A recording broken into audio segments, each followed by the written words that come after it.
Hi, I'm Andrew. And I'm Dave, and we're the IB English guys. Don't forget, we have a website, all kinds of study materials. We have a paper 1, paper 2 study guide. It's 250 pages, it's organized, really helpful. We also have an IO planning guide that we hope is really helpful for you. Yeah, but today we are going to move on and talk about the Paper 2 checklist.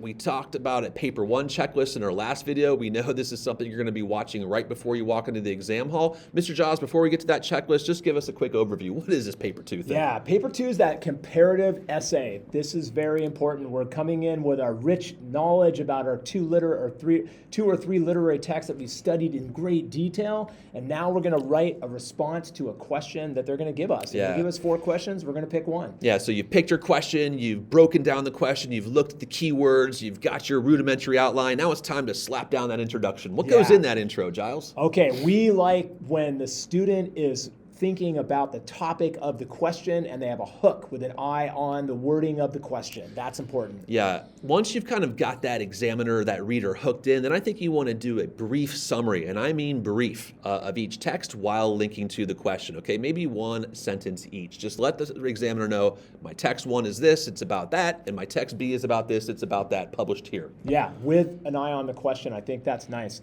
The last part of our introduction is that comparative thesis. Sometimes that's 2 sentences, remember. This is where we're going to have comparative argument about 2 texts. We're going to acknowledge differences and similarities, and we're going to have a rich idea. This sentence is something to practice. Again, keep your eye on the wording of the question. We like to see those words of the question you've chosen. That's right, absolutely. All right, Okay. now once we've kind of got that intro done, we've got our thesis nailed down, it's time to hit the body paragraphs. Talk about the topic sentence a little bit. Yeah, I like comparative topic sentences. I like it because it's a comparative essay. I'm using comparative words. I'm linking the 2 texts. I'm also always using the wording of the question, and I'm focusing on my rich idea that I'm trying to argue. Yeah, and once you've got that rich idea out in the topic sentence, we need to anchor into a specific moment of your literary work so we can focus the examiner, the reader on this moment, because that's the evidence we're using to support this rich idea. Yeah, and hopefully maybe you've got a small quotation or some specific idea that's in that particular chapter or moment, and then we're going to pin that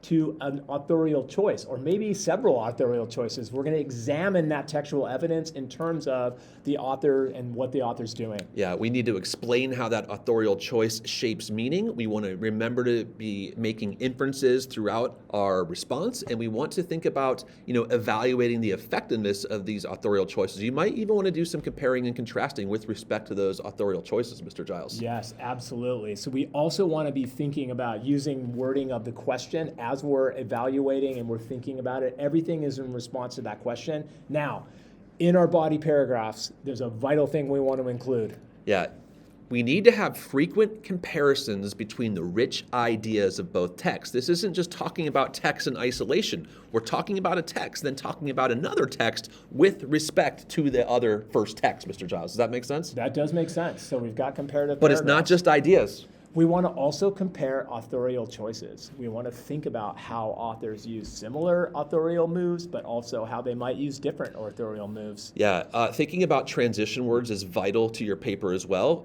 When you're inside of the paragraph, we need to have transitions between ideas. Moreover, additionally, furthermore. Similarly, we need to have really rich transitions when we're moving between paragraphs as well. You sort of take that tail end of one paragraph and then use that as the lead-in the topic sentence to the next paragraph. So we want to see those linked and cohesive as well. And then lastly, each paragraph, of course, needs a concluding sentence. Try to echo the ideas of the topic sentence, echo the idea of the thesis, but that should take you through the body paragraph checklist. On to the conclusion.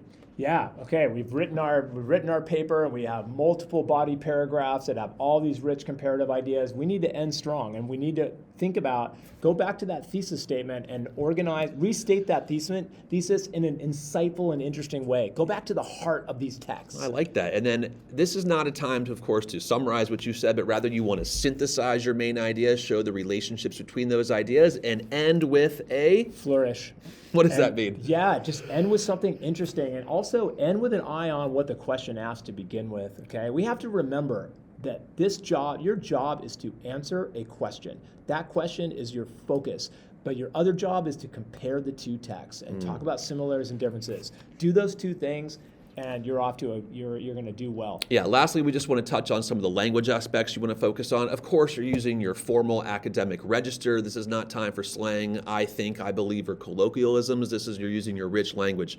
Keep your grammar accurate and try to have a mix of simple and complex sentences. Anything else, Giles? Yeah, just try to add some rich academic vocabulary where you can. And lastly, put some voice into your writing. And again, connect with these literary texts. These are moving texts that are written for a purpose. So think about that as you're writing and put some voice. Folks, in the end, we hope this checklist is one of the last things you look at before walking into the exam hall for paper 2.